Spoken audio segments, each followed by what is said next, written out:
Kyle. What's that voice? Could it be the dragons? That's right. I am called Blau. Wow. You must lend me your power, Kyle. My power? It is so. To defeat him, we need to combine our power. Deep inside you, Kyle, lies the power of the dragon within. Join with me. I will join with you.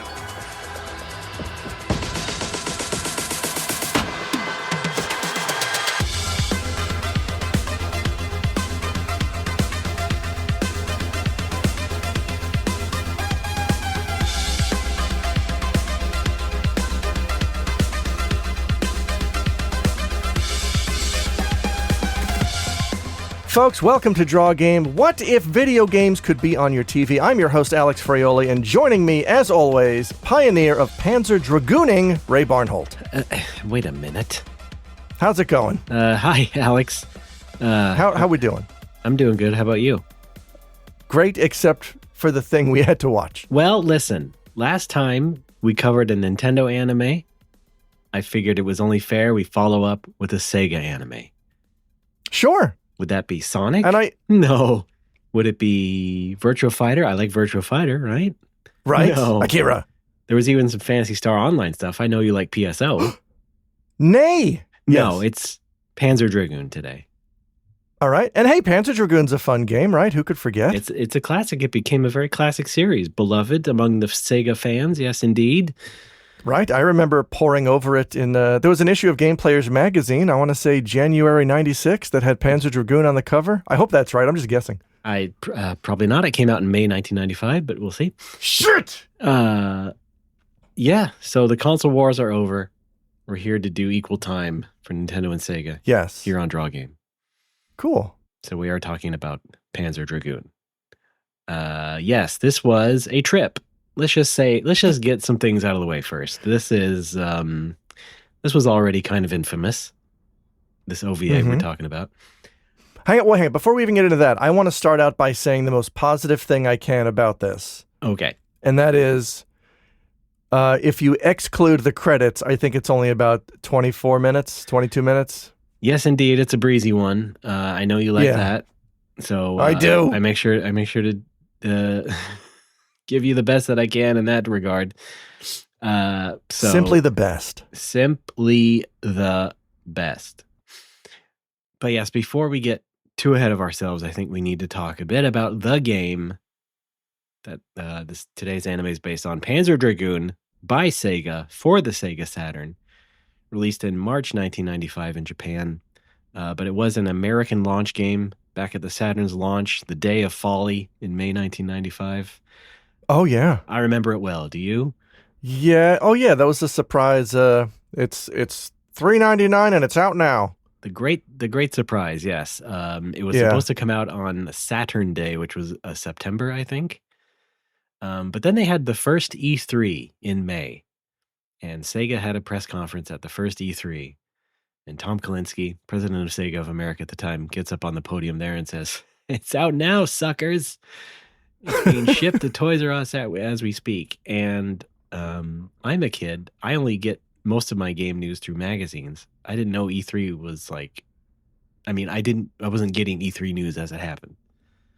Right. So I walked into Toys R Us maybe someday that week, I guess. And all of a sudden there's a Saturn in the display case at Toys R Us with all the stuff, all the fixins. Yeah, no oh, fanfare. Man. Just, that's the kind of announcement that, like, you kind of want to take Tom aside and be like, "Hey, buddy, like in a couple of years, everyone's going to be on this thing called the internet, and then this kind of stunt is going to be huge. I promise you." Yes. But right now, little Ray's getting his news from magazines, man. It's going to be like 3 weeks before he knows. The Sega Saturn was shadow dropped. That's true. Yeah. Ugh. Well, it wasn't entirely Tom Kalinski's fault. He was under duress. Oh. Yeah, he was blinking Morse code while he was doing The this. Japanese side of Sega was giving him a lot of guff, and he was pushed to push that out. And so there you go. But the first few games for the Saturn on that fateful day were decent. They had Virtua Fighter, Daytona USA, and of course weirdos like Bug and Clockwork Knight and Panzer Dragoon. Hang on, you don't pronounce the exclamation point in Bug? Bug. Thank you. You're welcome. Now, Panzer, of course, is a word in German. It means tank, more or less. So you can call this game Tank Dragoon. Cool. And then there was a sequel, Panzer Dragoon 2 Zwei, or Tank Dragoon 2-2. 2-2-4. Now, I should say, though, I guess the word literally can mean like armored or an armored thing. Yes. So maybe they mean that the rider guy, the hero guy you play, is an armored dragoon? Because he's kind of looks like a soldier type of guy. My dad was very much into Panzer General and Allied General on the PS1. Now, see, I had seen, I think I saw an ad for Panzer General in some magazine before, and I had no idea what the word really was, but like in my child brain, I was thinking it was like sort of analogous to the word like virtual. Like, oh, this is a video game with the word Panzer. So you're like a virtual general or a virtual dragoon. 3D graphics are big, right? I don't know. Do you think there's a ROM hack, a furry ROM hack called Panther Dragoon? Maybe. Sure. Why not? All right. It'd take a lot of work, though, I think. Listen, though, Japan has a weird relationship with the German language. And Germany. Oh, yeah. Absolutely. Well, yeah. Lots of examples of Zwei, for example, in titles of things. And you're just like, you could have just put the word or number 2. I believe when we talked about East, I might have mentioned that Falcom did make a game called Zwei and then a game called Zwei 2. Okay. So Falcom is not off the hook on this either. That reminds me, did we ever get Herzog 1? We did not, but there is a first Herzog. Okay. Yes. Because growing up I only knew. No, the first one was for like the computers, the Japanese computers. And so cool. None of us would have ever seen it. But yeah, the Genesis one, of course. Herzog Zwei. You're just like, those are sounds. Yeah. Yeah. So, yeah. And I also really had no idea what a dragoon was at the time either when I was a kid. And I was like, okay. Oh, I did. Final Fantasy IV, I think, taught me and a bunch of other nerds. I didn't play enough of was. Final Fantasy 2/4 to get that word in my head. And even then, the way that Final Fantasy uses it is only loosely based on what it actually is, which I think is just a specific kind of armored unit. Right. Okay. So and in Final Fantasy, they kind of changed it to, you're dragon themed and you have a spear and you jump, and then I guess you either hate dragons or you love them, because FF14 kind of does it both ways. Yeah. So, well, Panzer Dragoon has a dragon. It doesn't have a spear. It has guns, and there's some armor on the dragon, less so on the hero guy. So I'm still lost. Yeah, I know that. I think the spear was a Final Fantasy edition. Yeah, and I think that I think Canada has like Royal Mounted Dragoons or something. Wow, in the yeah. It sounds pretty cool. I'd love to know what their deal is. Unfortunately, there's no way to know. There's no way to know. We're landlocked. That doesn't make sense either. We're deadlocked. Anyway, the game takes place in a far-flung future, I suppose some sort of post-apocalyptic thing where humans are dispersed, after a long war with technological forces. Something that I think is similar to like the setup of Horizon Zero Dawn. Oh, sure. Which is also like post-apocalyptic in a society that's like long after like our modern world has been destroyed because we made robots that killed us. So, that kind of thing. So humans are pretty dispersed in this world, but there is, a big, bad, evil empire called the Empire. Oh. And, they're kind of the main antagonistic force of this game, as you might expect. There, you can see a lot of like airships that they have. You can shoot those a lot in the game. The story of the first one begins when a hunter named Kyle bonds with a mysterious blue armored dragon that he found in a cave, and together they fly through 6 stages, firing lock-on lasers at bad guys. And that's Panzer Dragoon. Pretty good. Yeah, it's kind of in the vein of another Sega classic, Space Harrier. It's kind of like a new take on Space Harrier with the real-time 3D graphics at the time and stuff. So it has a lot of similarities to that. And then they made Rez, which is basically techno Panzer Dragoon. Yeah. I don't know why I loved Rez and did not care for Panzer Dragoon. Yeah, you know what? I got the game when it was new because it was, the Saturn was hot and this was one of the games everybody was saying you got to play, but it didn't connect with me either, really.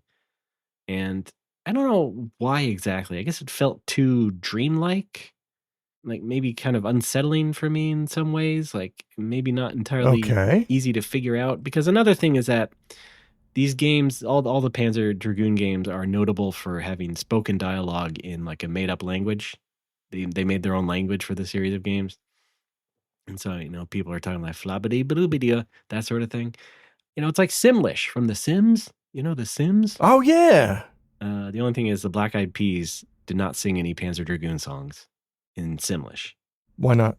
So that was kind of hard to connect with, I suppose, in the game. But coming back to it or looking at it, later on, I was like, well, this is actually pretty cool. It has a great soundtrack, but it has like this great orchestral soundtrack. It really tries to be cinematic the whole way through as best it can. And that includes the soundtrack is what I mean. And a lot of the cutscenes as well. And so it has this really grand, boisterous sort of soundtrack. And at the time that didn't connect with me, but now I appreciate it a lot more. But yeah, the game itself, kind of a straightforward kind of shoot 'em up. You don't do a whole lot of movement. It's a little bit like Star Fox in that way. Oh, yeah. Maybe more people are familiar with Star Fox. You don't have a whole lot of like free movement in the original game. You're just kind of like dodging things when you can and keep on shooting and survive. And trucking. Yes. Yeah, I think I played the Panzer Dragoon. Was there a demo on the Saturn? Because I think that must have been what I played. Oh, probably. Yeah. And I did end up buying, there was I don't recall if it was a remake or a remaster, whatever came out on the Switch. Yeah, remake.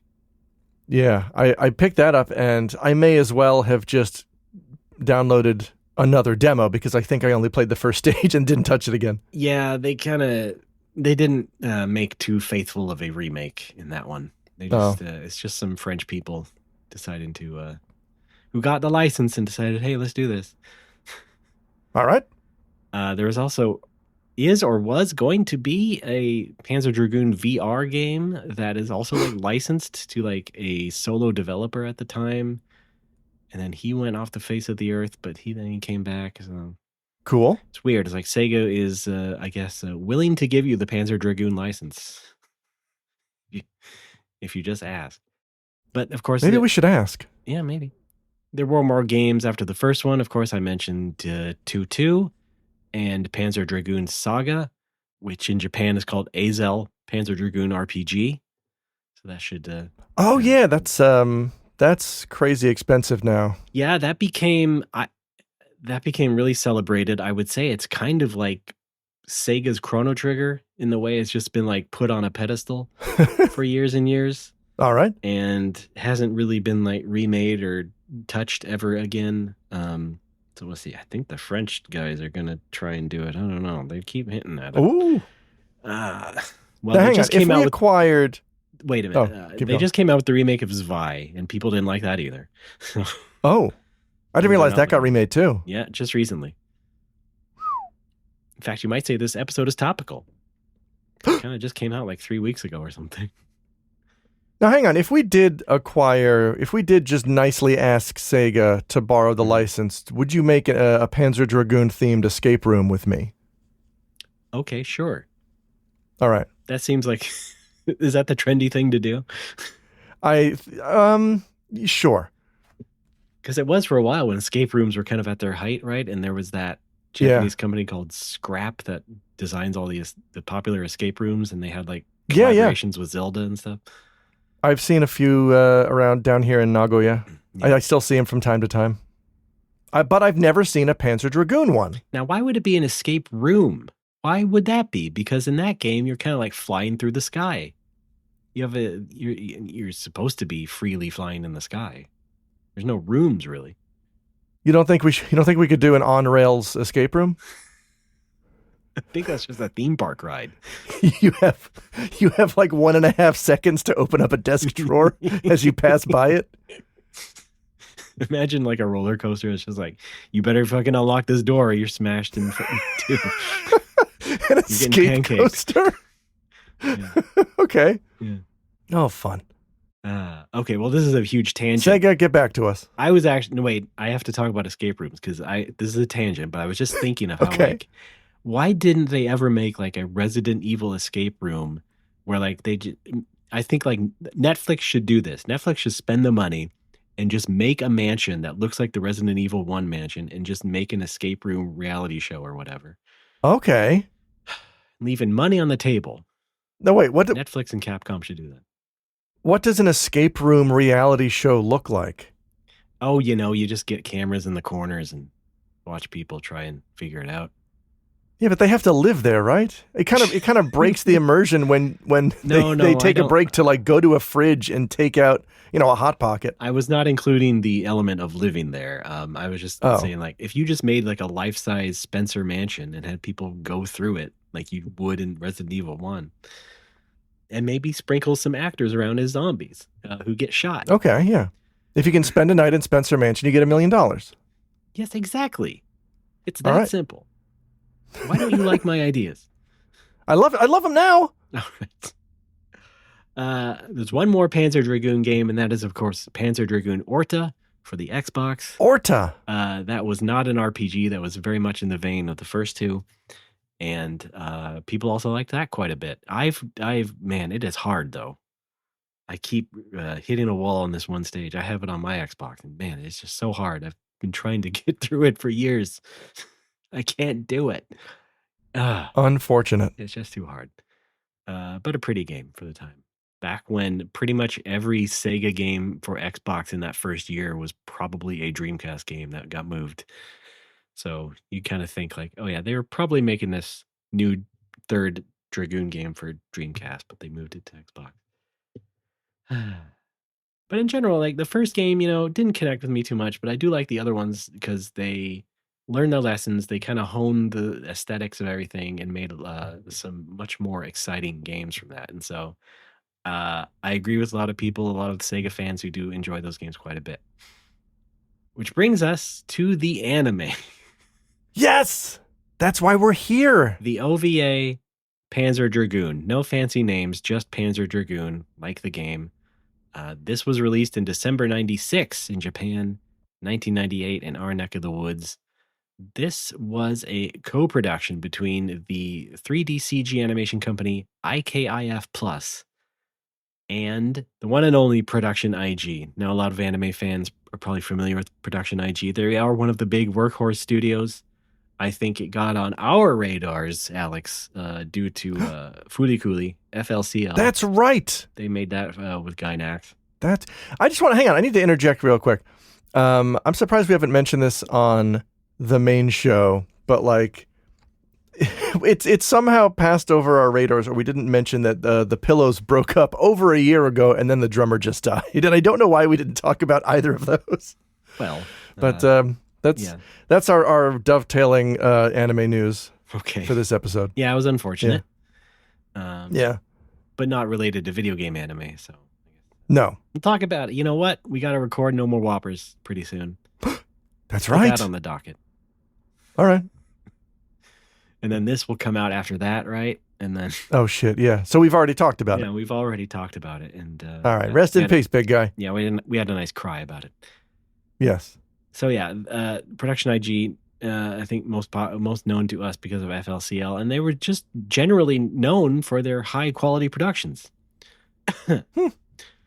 IKIF Plus, though, I think they have the more interesting story because they were a studio that had just started doing 3D CG and anime seemingly longer than anybody. Back then, they were just by like a week. No. I know. It looks like something else, but wait a minute. They used to be just known as IKIF without the plus, or Ishida Kifune Image Factory.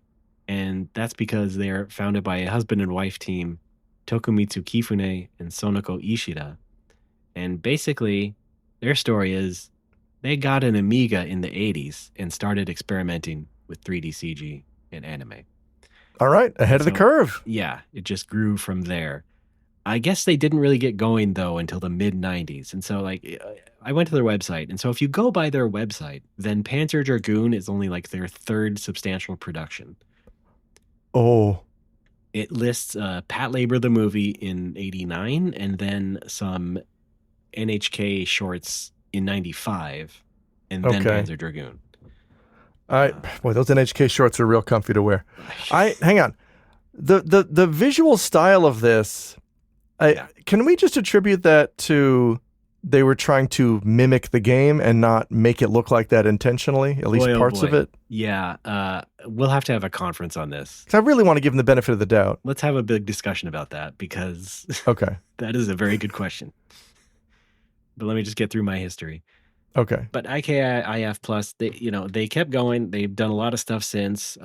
They do a lot of 3D stuff for all sorts of shows. They do a lot of stuff for Shimajiro, the children's anime, which my son likes. It's on Netflix. Shimajiro, the little tiger boy. Yes, he does look like a good educational stuff for kids and whatnot. Yeah, but that's them. They've been around about as long as Production IG, and then they were here also under Sega's watchful eye, not so watchful, for the Panzer Dragoon anime.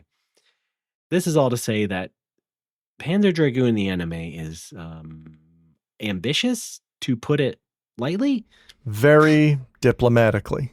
Part of the incredibleness of this is that this is a fully digital production, from the 2D character animation to all of the 3D CG environments that they have going on it. And this is 1996, probably started in 1995, around when the game came out. So it's kind of crazy. I mean, in other words, it's a lot of very obviously 3D scenes with 2D animation pasted over it, or with, 3D effects on top of that, another layer on top of that. And it cannot be overstated, and we will overstate it plenty, how garish the 3D CG is. This entire run of this. I mean, I had heard about this anime for a while, and I saw maybe a glimpse of it, but I was not prepared for what I was going to see within like the first 5 minutes. It is something else. I mean, wow. It is just very garish, obvious CG. And the 3D CG is obvious enough, but then you can also really tell that the 2D CG is digital because of all the low-res aliasing around the line edges of the characters and stuff. The sort of RGB. Oh, wow. I thought it was just a bad transfer. That's how it's supposed to look? No, I think that's baked in. I am pretty sure that's baked in. When you think about how they could have made it and the technology at the time, because we did not have, they didn't have 720p screens back then. Wow. Yeah. We're not in an HD world yet. They were making that stuff probably on an Amiga, if I had to guess, still. Just inserting all that animation in there. And because also like the hand-drawn stuff is pretty clear, it's not like fuzzy or grainy compared to a lot of the cell animation around it, other stuff that came out around it. So it's very clear that this is like a digital thing. And it's just like, it's way ahead of its time in terms of graphics, in terms of techniques. But as we gamers know, Alex, graphics aren't everything. That's right. And I think that led to some problems, again, to put it lightly. But yes, this is a 1-episode OVA, and it runs for a cool, I would say frigid, 27 minutes. Outstanding. Actually, if you cut out the publisher ident at the beginning and the credits, it's more like 26 and a half, nearly 25 minutes all told in terms of full content. It's pretty good. It's the kind I like. It's the kind I like. Yes, it keeps us efficient here at Draw Game. I would say though, I think I mentioned this before, maybe with Art of Fighting. I know I talked about it on Ninja Gaiden for our Type S bonus episode, how like you could have edited those down and put them on like Saturday morning TV at a time slot when like no one else was watching. You could have. Oh yeah. Just stick it somewhere on basic cable and fill half an hour when you need to. And boy, this is one of them. I don't think this ever aired on American TV anywhere.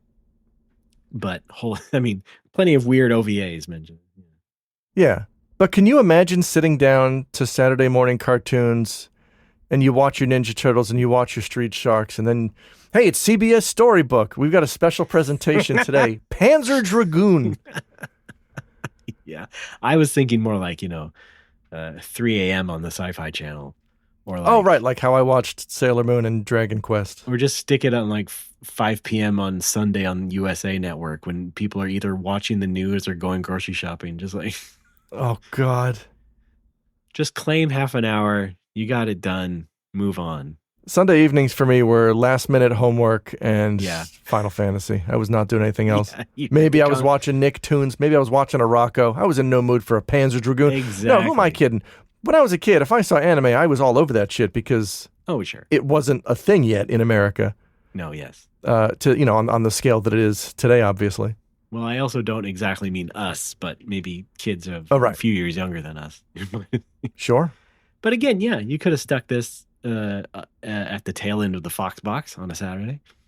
Yes! Everybody knows it's on Fox. Yeah. Merry Melodies, Beetlejuice, check out Panzer Dragoon.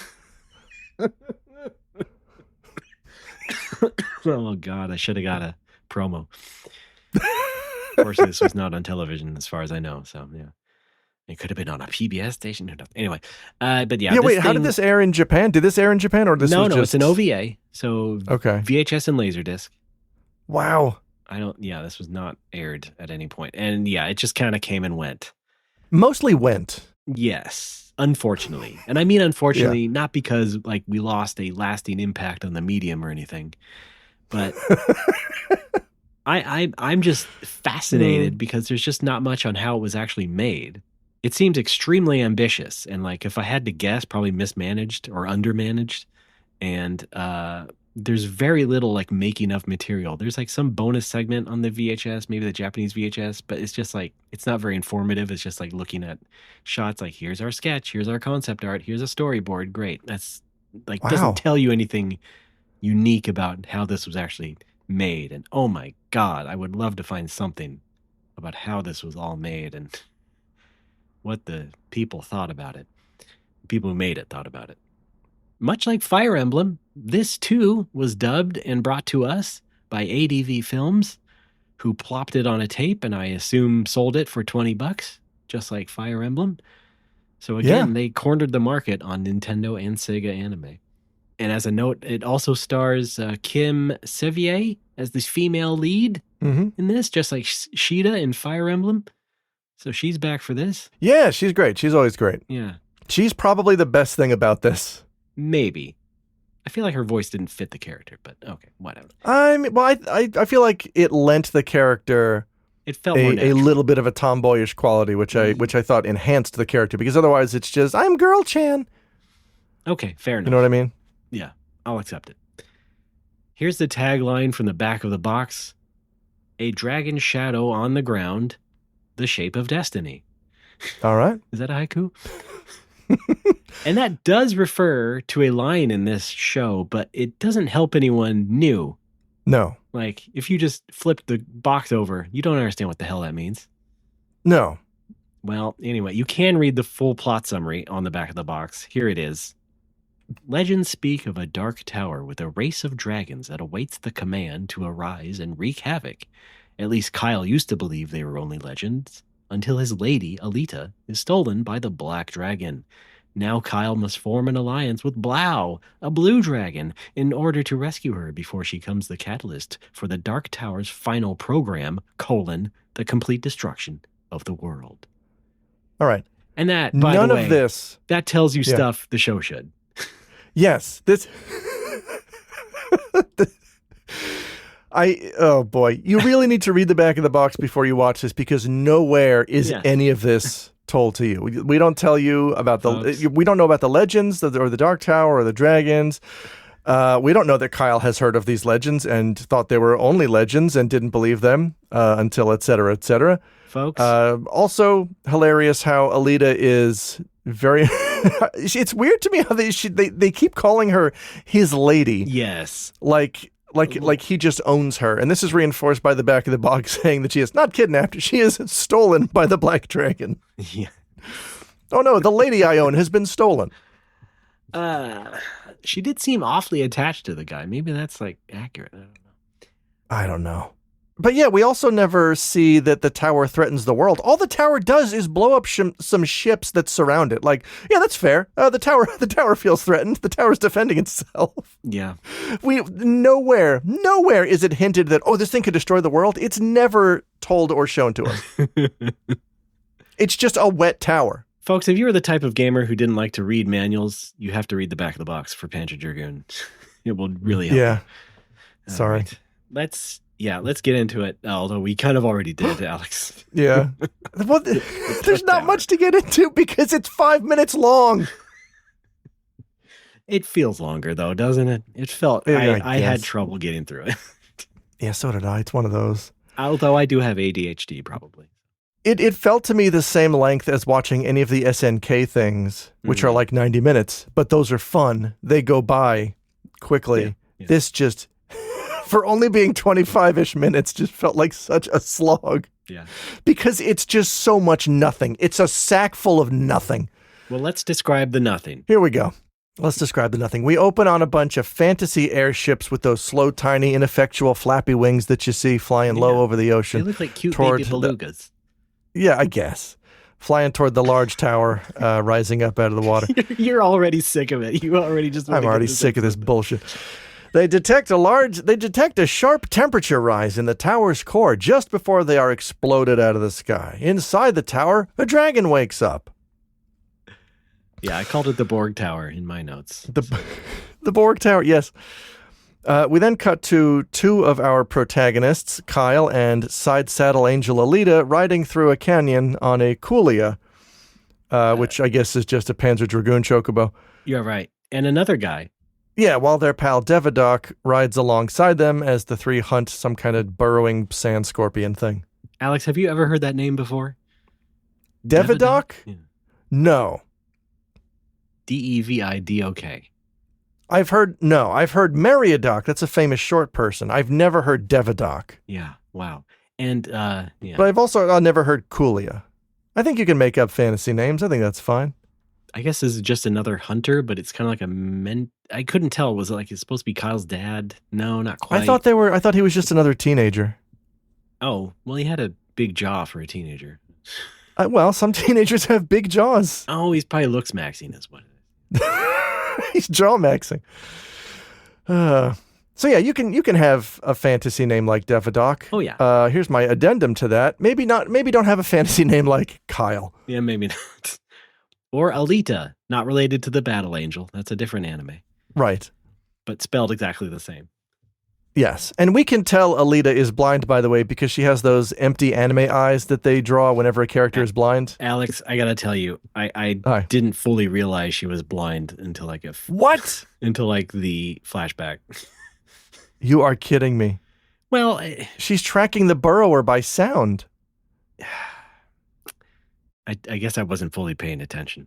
Well, I mean, I can't blame you. This is awful. No, I just thought her eyes were unique looking in an anime way. And I was like, oh, okay.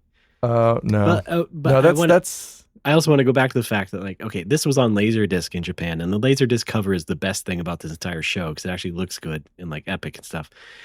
But, like, all the promo art and the key art, rather, for this shows her with, like, normal eyes. And so I saw that. Well, she does get normal eyes later. Yes. It just didn't connect to me. Okay. So I'm an idiot. I see.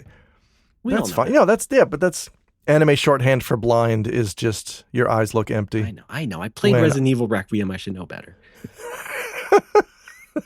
That's true. Yes. Girl Chan had those cloudy eyes. It wasn't just cataracts. Mm-hmm. Just then, a black dragon swoops down and knocks the three friends to the ground. I have a clip of that. Kyle, there's something coming. Huh? What's something?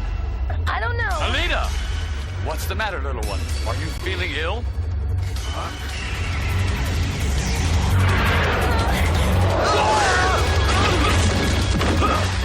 And then this, Kyle says, with the exact cadence of my 3-year-old son. That's a dragon!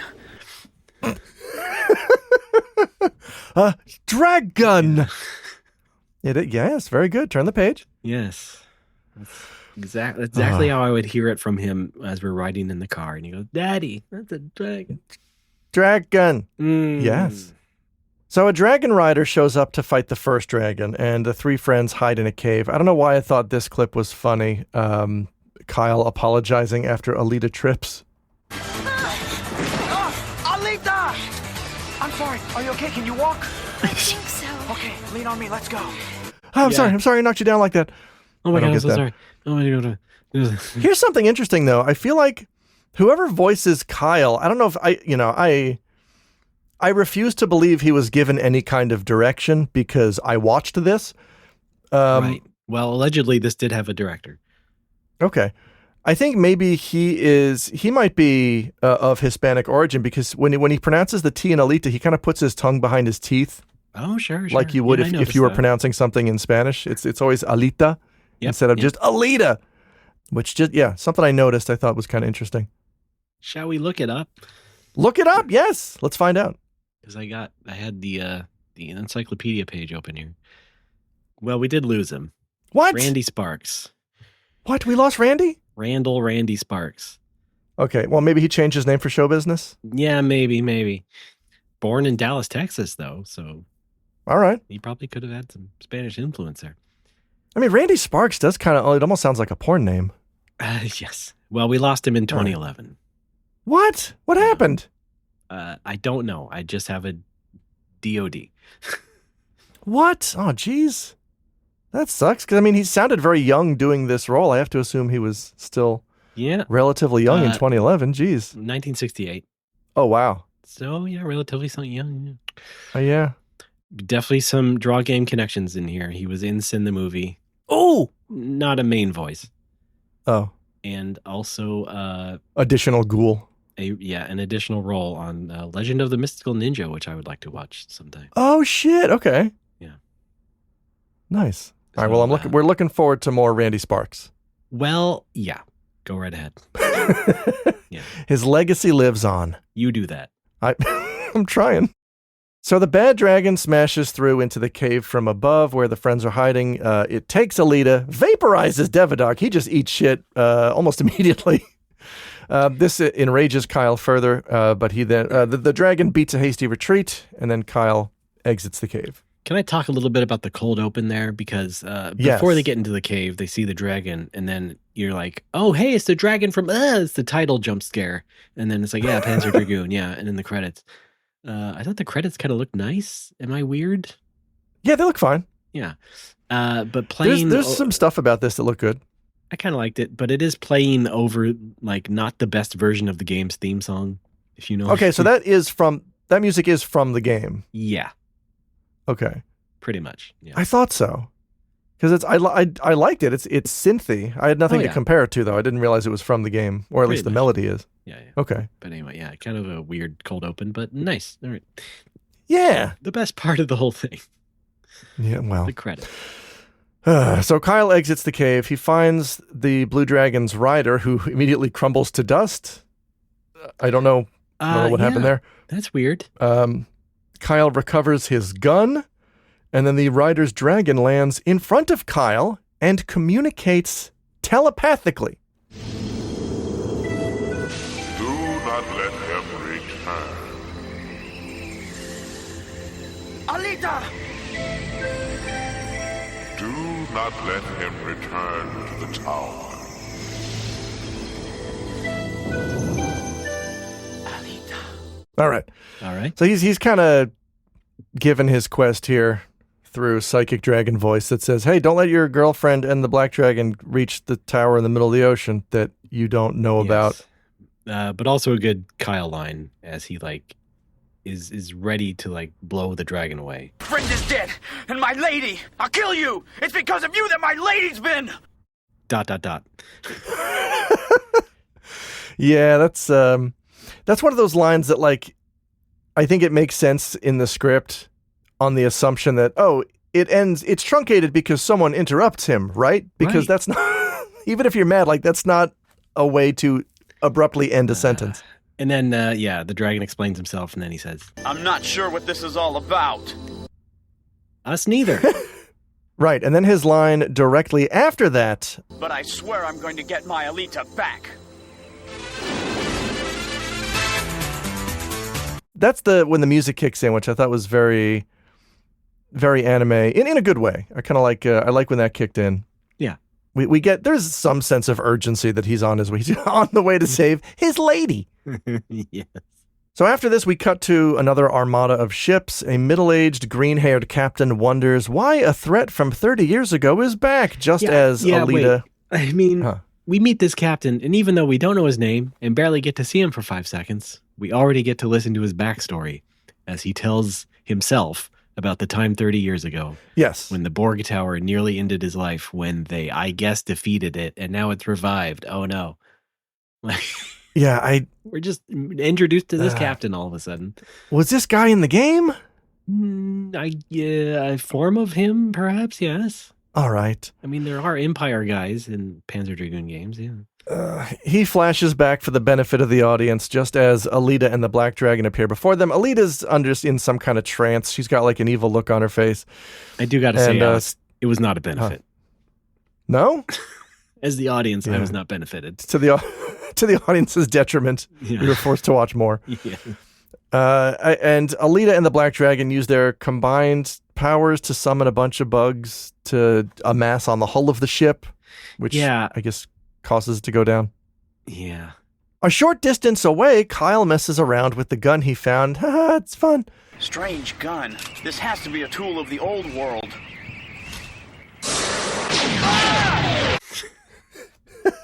Bit of a hair trigger on that. Yeah. Why? The dragon sees the Imperial Armada and immediately zooms towards them to start shit. This dragon hates the Empire. It starts blowing up ships, which Kyle's a good boy. He thinks this is a bit too much. There's people on those ships, etc., etc. Stop or I pull the trigger. And then there's a cut to the dragons going, huh, face? Which is the same face they've been cutting to this whole time. Just like the dragon just going like, huh? I do love dragon face. Yeah. Where it just has no idea, like, all right, man, whatever. You're the boss. Jesus. I think I know what I'm doing, but okay. Whatever. My favorite quote from the dragon in Panzer Dragoon. I think I know what I'm doing, but all right. Yeah. So they land near some wreckage, and Kyle rescues green-haired Captain, despite protests from the dragon. Kyle seems to understand the dragon somehow, and I have a clip of that right here. What are you doing? Can't you see this man is hurt? Isn't it enough that you destroyed his ship? You're just like the Black Dragon. Killing to satisfy your bloodlust. Damn you. I'll save Alita on my own.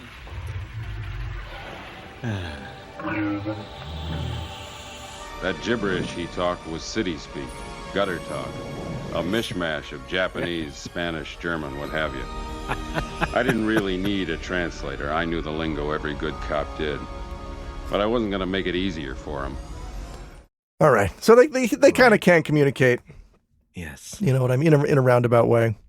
So that this is kind of where they break. Yes. He's there with the captain. Captain's about to like pass out or something. The woman riding the dragon. What are you talking about? Are you talking about Alita? Hey, stay awake!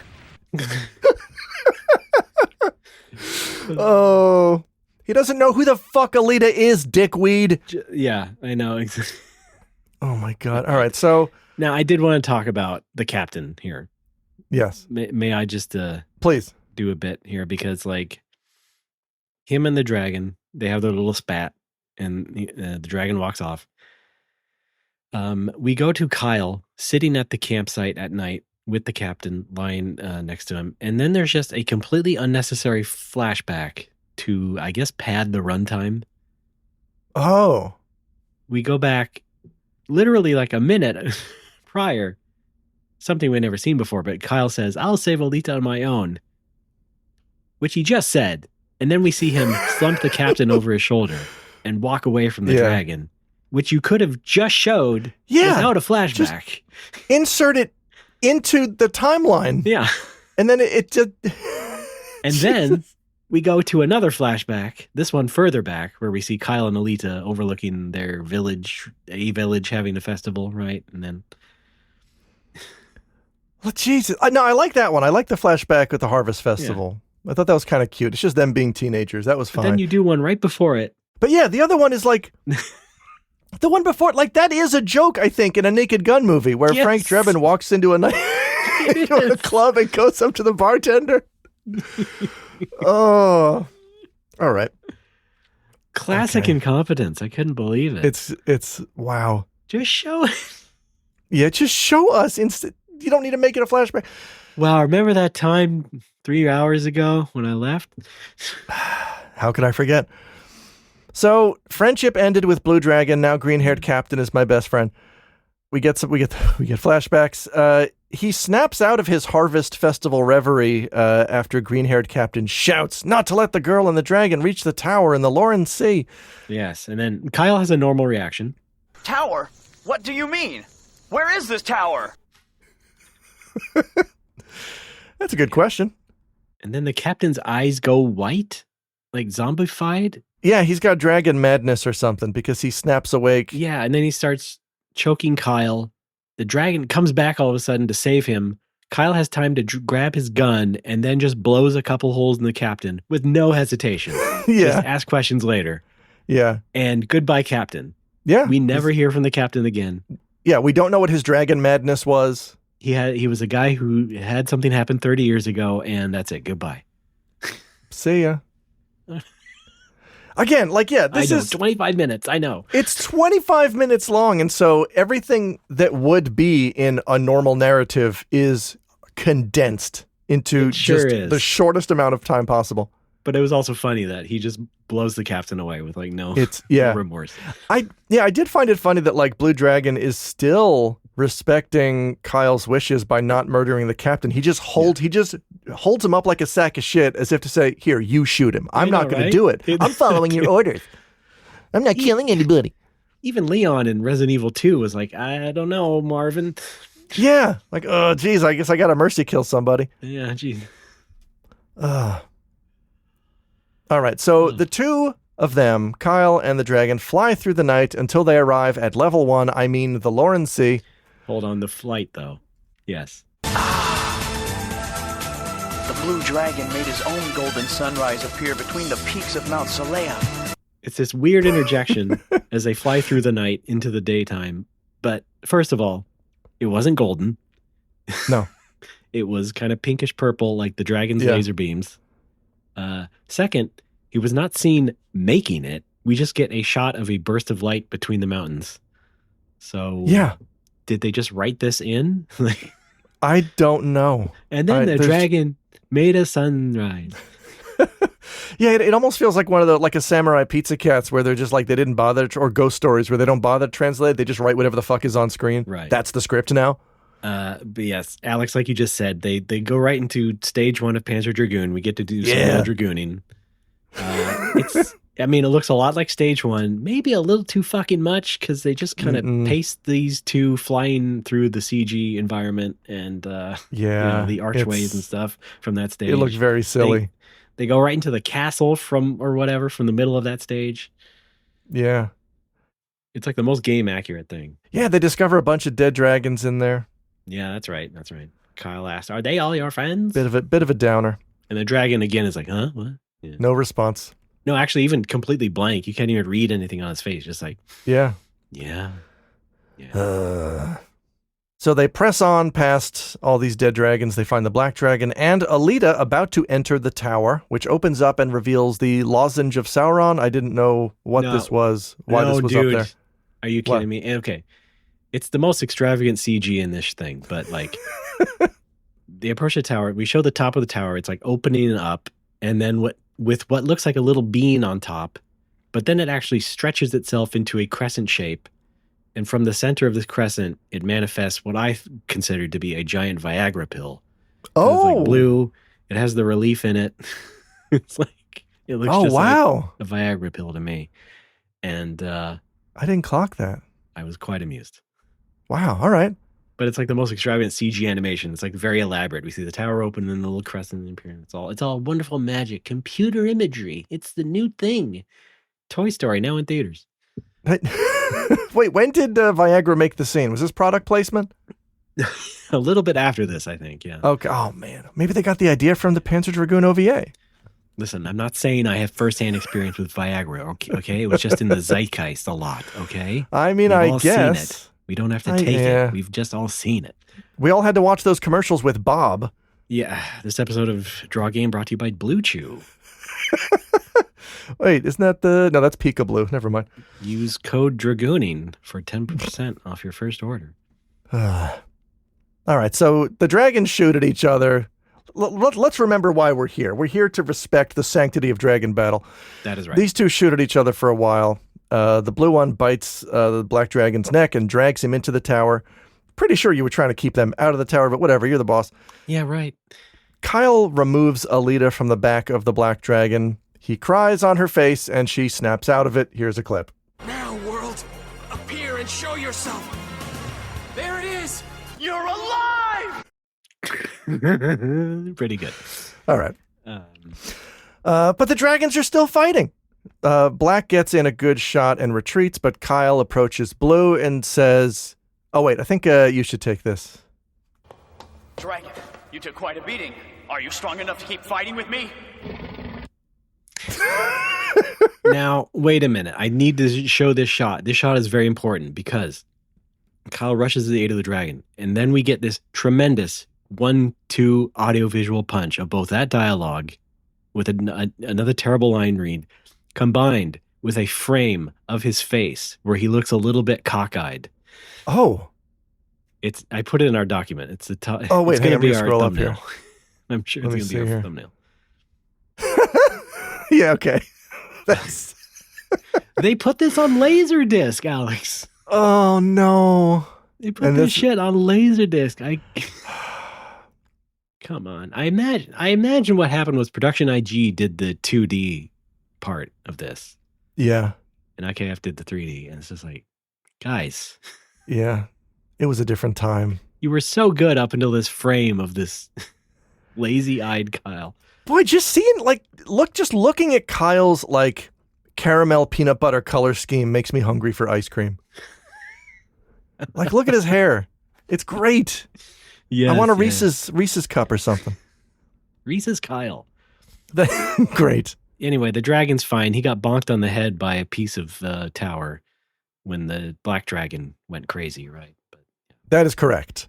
But they're rip-roaring ready to go again to fight the black dragon. The dragon also introduces himself. I am called Blau. Great. We finally get a name 3 minutes before the ending. That's our pal Blau. In this. We need to combine our power. Deep inside you, Kyle, lies the power of the dragon within. Join with me. I will join with you. To be a dragon, you gotta be strong. Humble, never bragging. Always fight for right, battling wrong with the power of the dragon. Live the code of the dragon. Fight for right, the might of the dragon. With the mark of the dragon. Live the code of the dragon. Never intentionally harm another. Do not battle if you can avoid it. You, Billy Lee, a dragon master now. Oh, God. Okay, yeah, so Blau tells him never to intentionally harm another. Now, wait, but right before this, though, Kyle gets his gamer sense, and then as the black dragon is firing a beam at them, Kyle gets some purple lights on his face, that's what I mean, and starts saying, down and to the right, and then, lean 30 degrees left, bank 20 right. Do you know what that is just from? We just watched this in Salamander on Type S. It's the same thing. That. Yeah. I'm like, this is how you're adapting shoot-'em-ups? I guess, yeah, because what else? This is what we do, I guess. What else do you do? It's the same thing in Salamander where someone gets gamer sense and just starts programming inputs into the other pilot. Yeah, I couldn't believe it. This is what gamers like, right? This is what they recognize, right? As video game. Yeah, this was 8-9 years later. Oh boy! All right. Yes. Anyway. So yeah, they use their code of the dragon. They use the code of the dragon to fight the black dragon, who goes down smooth. They use their combined blast. I got a good laugh at the black dragon falling into the ocean, and then a beat, and then just a huge explosion, like it was I don't know, full of fuel when it just hit the water and it went up. Yeah. Like, why would the dragon explode? And Kyle even goes like, did we succeed? And then this. That bastard! He's activated the tower! Blau! We must find Alita! Good news, she's right where you left her. Yeah, she's right there. Like, did that mental power drain your memory or something? I think it did. Also, I love how that his name's Blau, which is like, that kind of like rap sound effect. Blau, Blau, firing my gat. Oh, I always heard that. I always interpret it as blap blap. Okay, well, one or the other. All right. Oh, fun. Yes. All right, so they return to the tower. Kyle suggests they destroy it with their newfound power of the dragon, to which Blau says, nuh-uh, you two are escaping in this magic bubble while I stay behind to take care of the tower. And Blau says, like, one of us must survive to tell the tale. Oh, right, no, he says tail to tail. I think this was a misread, and it made me laugh. Yeah. Okay, well. This is your tale to tale, Kyle, and mine to finish. Then he left him with this? That is some outfit. It makes you look like a homosexual. Let me guess. Alita is booing. Yes. All right. No, I thought actually it was like the other dragons. Maybe the souls of those dead ones. Like they were the ones going like, boo. Okay. They're okay. We cast you out for a reason. That sort of thing. Oh, that's how we find out why Blau was ousted from from the dragon community. It's not that he was a survivor; he was canceled. All right. So Blau destroys the tower. Kyle and Alita wake up on a beach. Alita now with working eyes. Now she has traditional anime eyes. And the two look out over the ocean. Alita is like, she instantly recognizes, oh, this must be the ocean. It smells like the ocean. It's so beautiful. It sounds like it. She also says, that voice, you must be Kyle. Yeah. And that was like the final signal to me, like, oh, yeah, okay, yeah, she's sighted now. Now she's got how Alita got her groove back. They look out over the sea as a dragon flies overhead. This is where we get our tagline. Look, Kyle, what is that? Oh, Alita, that is the shape of destiny. I don't know why he saved my life.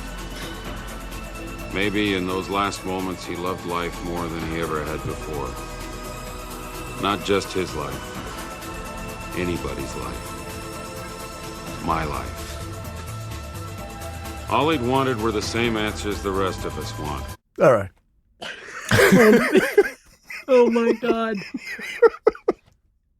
You know what? That narration ruined Blade Runner. It would improve Panzer Dragoon. It really would. It would give us some information to go on. Yes. And now 4 minutes of credits. Thank you very much. That was fun. Oh, that's Panzer Dragoon. We did it. Now at the end of every show here on Draw Game, I'd like to ask, is it horny? Well, maybe if dragons get you going, I guess. Yeah. Dragons shooting lasers, maybe? Is that some imagery that would get you going? It's going to be a no for me, dog? That's generally a no. Yeah, I think so. Now, I think we should take a special segment here to talk about the CG. Because you didn't dwell on it too much. That's fine. I know you want to get through it. But I did want to you did bring up that question at the beginning of the show there. Yeah. Which was basically like, what the fuck? And I agree with you.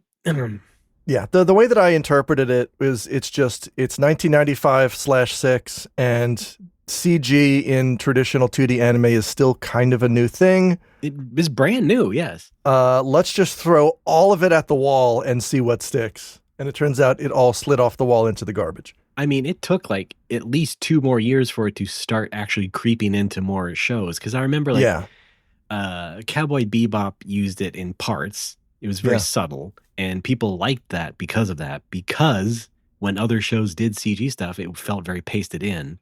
And Cowboy Bebop's was not. It felt very natural and part of what's the word? Diegetic? Is it diegetic? Sure. I don't know if that applies to that, but yes. Okay, never mind. How about Panzer Dragoon CG is diuretic? Oh, it is. Yes.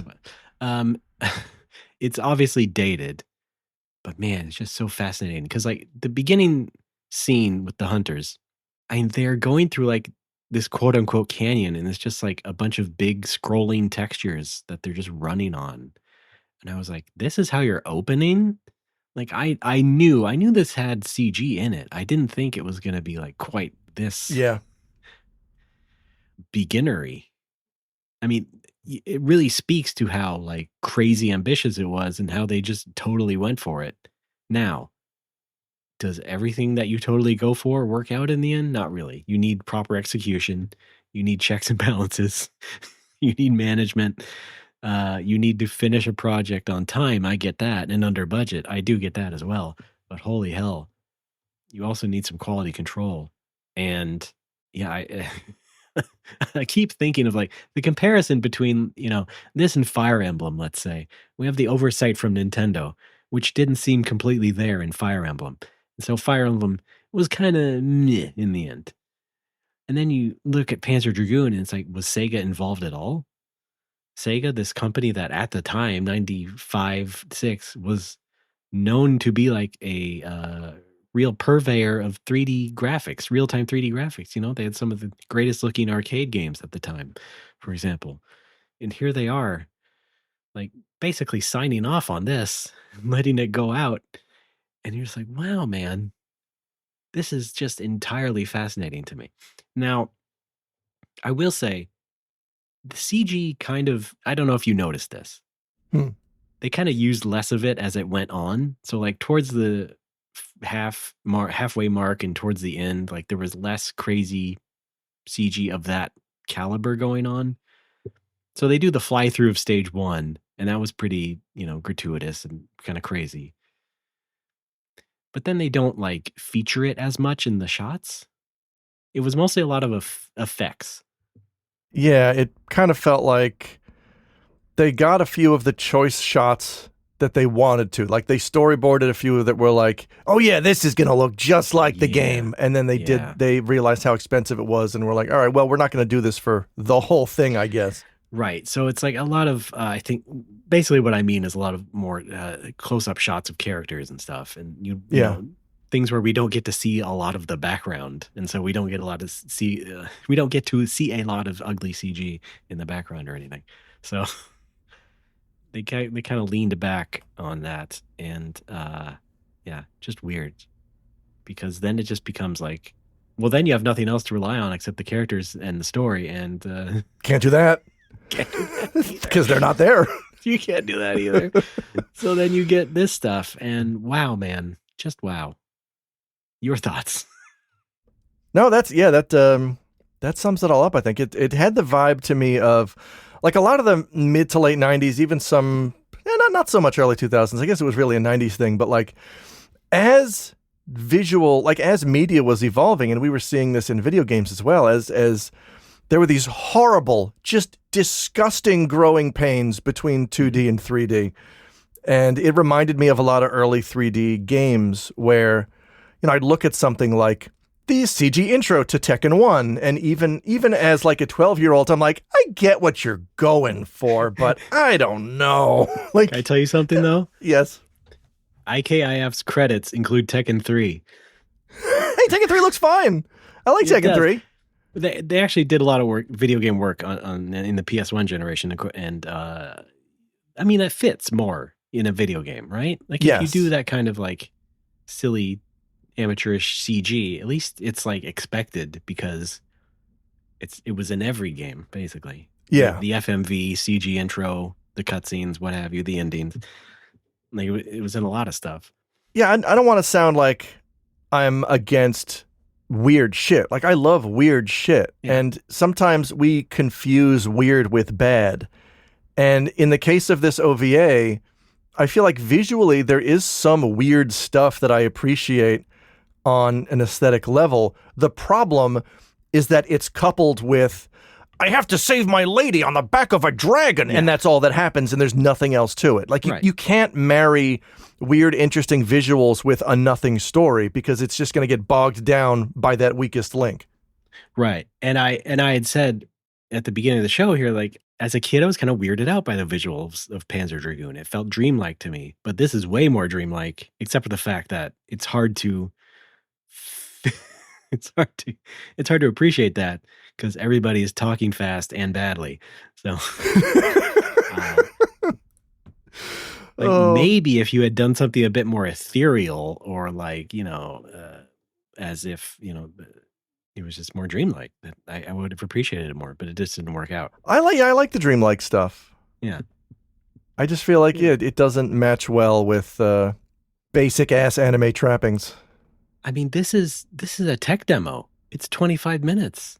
Yeah. This is like something you show at the CG conference. Why are you putting this out on a commercial product? I don't know. Well, maybe that was the point. Maybe it was just, here's a tech demo of what, hey, you guys want to hire us, right? Look, we didn't write the Panzer Dragoon anime, but we did those cool effects. You want to hire us, right? Oh, I'm sure that helped. I mean, this is kind of a bungle of a production, but I mean, they kept getting work. So yeah, see, that's how we got Tekken 3. They weren't going to make a Tekken 3 unless they were on board.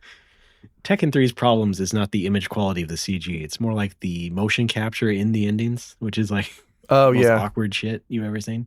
Yeah. I love the Tekken 3 endings. But man. Yes. Yoshimitsu carrying Dr. Boskanovich out of that mansion as a giant rat bears down on him. Of course. My God. You did mention how other things like this were popping up during the time. Do you remember Blue Submarine number 6, which was like reran on Toonami or Adult Swim over and over again? No, what was that? It was an anime that also used like hybrid CG and cell animation or hand-drawn animation, one way or another. It was a couple of years later. I think it was like 98 or 99. But it got the same sort of reaction where it's like, oh, Blue Submarine, number 6. That's such ugly shit. I'm not watching that. It's so cheesy. Oh dear. At least from some people, right? I don't know exactly how it ended up being regarded, but like I remember that sort of reaction to it. It's like Blue Submarine number 6, just kind of an eyesore, not worth looking at, because it used a lot of CG in the shots, and unlike Cowboy Bebop, which just had like subtle things and like cutaways and stuff like that. So, it's just really fascinating because like I can't hate it too much. It's like I lean towards Panzer Dragoon kind of being a so bad it's good thing. Okay. That's where I'm leaning towards it right now. The OVA? Yes, this. I think, and I think the fact that it's 25 minutes helps that immensely. Like you can just put it on. Yes. Yeah. You and your friend are going out to meet someone later, but he wants to hang out and have a beer. So you're just like, yeah, we can hang out in my living room for 25 minutes. Oh, I've got just the thing. Get a load of this shit. Oh man, somebody should really do that. Yeah, that's what it's perfect for. Do you want a pregame? Let's watch Panzer Dragoon.